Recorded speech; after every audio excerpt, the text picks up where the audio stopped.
वह परमात्मा कैसा है? बोले सत्य स्वरूप है। सत्य वह है जो तीनों काल में समान रहता है। ये मकान, दुकान, हम, आप, ये जो भी चीजें दिख रहे हैं ये सत्य नहीं है। ये अभी बनी है, कुछ देर बाद बिगड़ सकती है। ये शरीर है, ये शरीर अभी से जीवात्मा निकल जाए तो इसे ले जाकर ठिकाने लगा दिया जाएगा। तो क्या ये सत्य है? नहीं है। यदि सत्य होता तो यथावत रहता, वह समाप्त तो नहीं होता, नष्ट नहीं होता। तो फिर सत्य क्या है? बोले जो तीनों काल में, पहले भी ऐसा था, अभी भी ऐसा ही है और भविष्य में भी ऐसा ही रहेगा। तो क्या है? ये सारा संसार प्रपंच परिवर्तित हो जाता है, महाप्रलय में तो सब समाप्त हो जाता है। तो फिर इस सत्य कैसे मान लें? तो सत्य कौन है? बोले वो पूर्ण ब्रह्म परमात्मा। वो सत्य है जो तीनों काल में, जब ये सब कुछ संसार कुछ भी नहीं रहेगा तब भी वो परब्रह्म परमात्मा रहेंगे, वही सत्य है। तो भगवान का स्वरूप कैसा है? सत्य। दूसरा चिद। चिद का मतलब होता है प्रकाश। अभी लाइट चली जाए, अंधेरा हो जाएगा, ना हम आपको देख पाएंगे ना आप हमें देख पाएंगे। हम आप एक दूसरे को परस्पर देखने के लिए प्रकाश की आवश्यकता होती है, पर वो परमात्मा कोटि सूर्य समप्रभा, करोड़ों सूर्य के समान। उपमा दी गई है ना, बच्चे को समझाने के लिए कैसे समझाते हैं? करोड़ों सूर्य, जबकि इतनी भी क्षमता नहीं है, कितने नहीं, बहुत सूर्य हो जाए फिर भी भगवान के तेज की तुलना उनसे नहीं की जा सकती।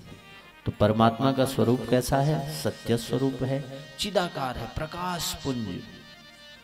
और तीसरा है सत, चिद और आनंद। जिस आनंद की तलाश में हम आप सब भटकते हैं ना, प्यास लगे तो पानी पीने पर आनंद ढूंढते हैं। वाह भाई आनंद आ गया, अच्छा पानी पिलाया गुप्ता जी आपने, मजा आ गया, आनंद आ गया। भूख से छटपटा रहे थे, 2 दिन से भोजन नहीं मिला था, सफर में थे, आए स्नान किए, बढ़िया भोजन किए, वाह भाई आनंद आ गया। वो आनंद आया तो, पर कुछ देर बाद शाम तक फिर चला गया। भोजन किए तो आनंद आया और शाम तक फिर चला गया। तो आनंद ऐसी वस्तु है जो एक बार आए फिर जीवन में कभी ना जाए, उसे आनंद कहते हैं। ये तो क्षणिक सुख था, कुछ देर के लिए आया और फिर चला गया, इसे आनंद नहीं कह सकते। तो आनंद क्या है?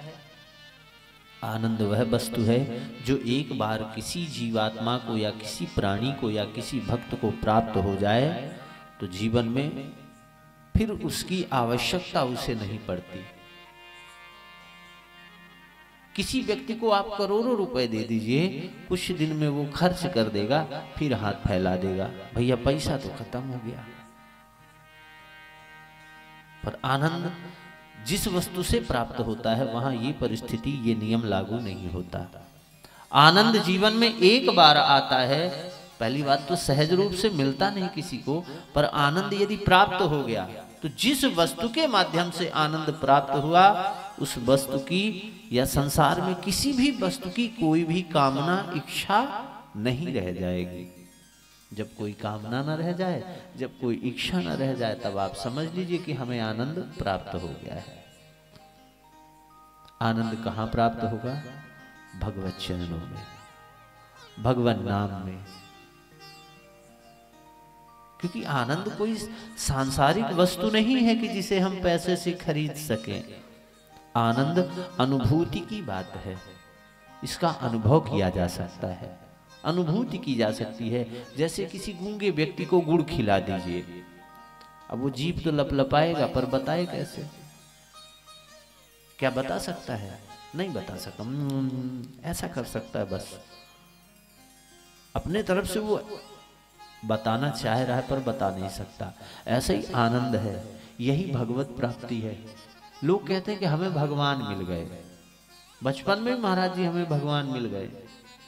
यदि भगवान मिल जाते तो आप ये बताने की परिस्थिति में होते ही नहीं। ये सत्यता है। जिसे भगवत प्राप्ति या भगवत अनुभव हो गया वो बता नहीं सकता किसी को। क्यों? उसकी चाल बदल जाएगी, उसका स्वरूप बदल जाएगा, उसकी शैली बदल जाएगी, बोलना चालना सब कुछ बदल जाएगा। और जब इस परिस्थिति में वो आ जाएगा तो लोग उसे पागल कहने लगेंगे, कहेंगे कि आदमी पागल हो गया, क्या अजीब अकेले में बातें करता रहता है। आनंद बड़ी अद्भुत वस्तु है, जो आनंद सिंधु सुख राशि सी करते त्रैलोक सुपासी। सो आनंद वो परात्पर परब्रह्म परमात्मा सुख के धाम हैं, आनंद के धाम हैं, और आनंद के धाम में ही तो आनंद मिलेगा। महत्वपूर्ण बात है, हम आप सब संसारिक वस्तुओं में आनंद को ढूंढते हैं, पर आनंद के सागर कौन है? वो परात्पर परब्रह्म परमात्मा।